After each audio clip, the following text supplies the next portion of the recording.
As a historian, I applaud your efforts to connect with your roots, Princess. But as a man who has seen 3 Black Panthers fall, I must warn you of a few things. Many eyes follow the path you are about to walk down, and not all of those eyes approve. This is a blight on Wakanda's great history that resulted in the exile of the Jabari tribe from our nation. After thousands of years of unity under the Black Panthers, your father failed. There are those who want that to be the way he is remembered. Then there are those, like your brother, who believe T'Chaka inherited an infection that was already inside our country. Your father was a great man, but there have always been great men.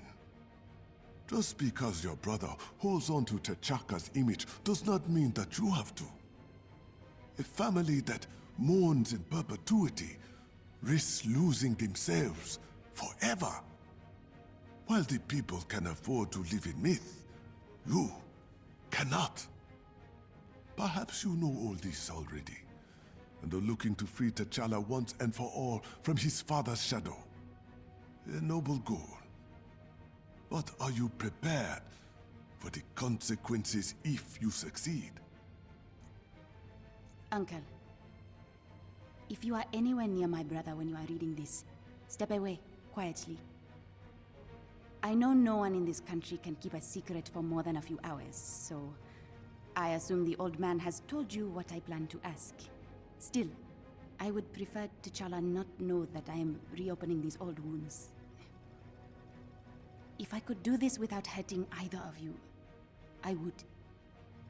But even in the depths of the Kimoyo archives, I have been unable to open any records involving my father's murder. I know only the few things my mother was willing to tell me, and she was not there. T'Challa refuses to say anything on the subject. I ask only that you give me the clearance I need to uncover the information myself. You do owe me, Uncle.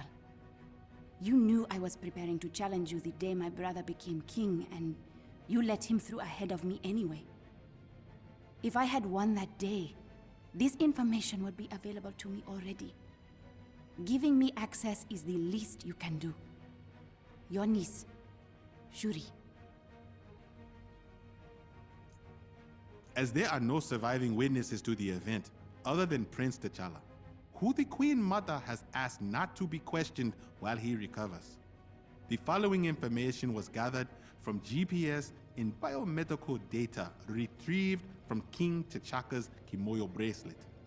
The king's heart rate increased 36 minutes after entering the mute zone village, just east of Banin Bashinga. His heart rate ceased no more than 15 minutes after that. A coroner reported cause as blood loss from a gaping wound on his back. 50 mute zone citizens were also killed in the attack. The 6 Hatut Zarazi that accompanied the king and his son, Prince T'Challa, were not found at the scene. Their Kimoyo bracelets were removed prior to arrival at the mute zone. Prince T'Challa was found unharmed beneath the king's body. T'Challa, I am guessing our uncle was the one that told you. I saw the look you gave me at dinner. I just want to know. Was he afraid? Did he suffer? I started all of this because I cannot stand being left out of our family's secrets anymore. But the closer I get to the truth, the farther away from you I become.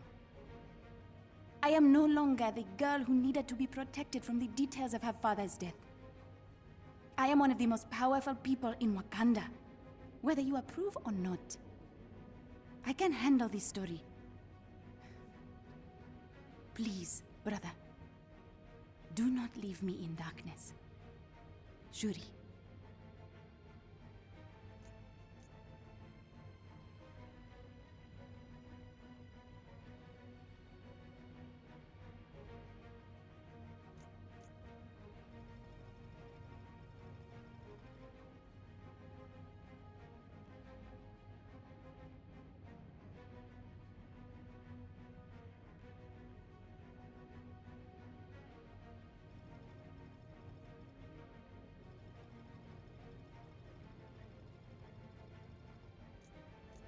T'Challa.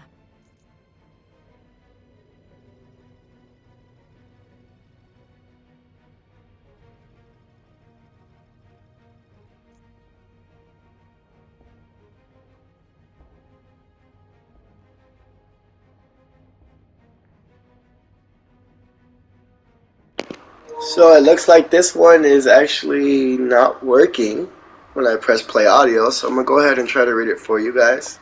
Story. Father knew the peace talks with the Jabari tribe were a sensitive issue, but he could never resist me when I asked to learn how to be a great king.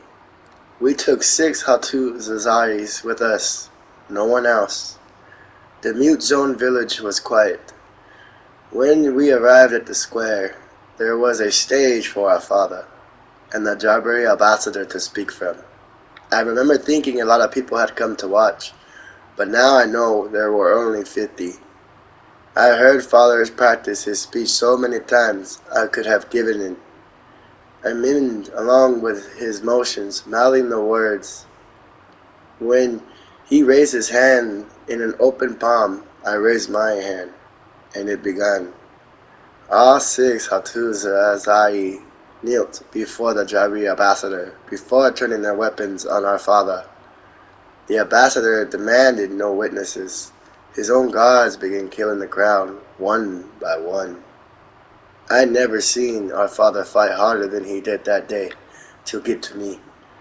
He was the Black Panther, every second of his final moments.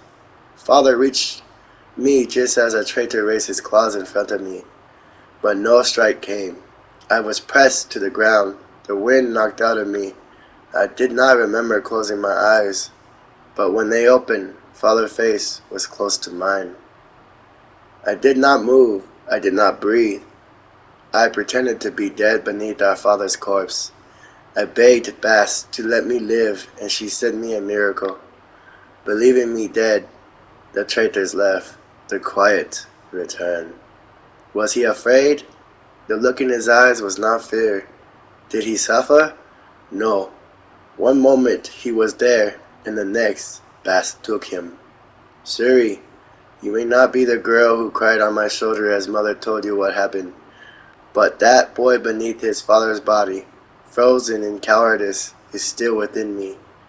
Regret cannot alter what one has done, but it can feel what one does next. I hope the truth does for you what it could not for me, your brother.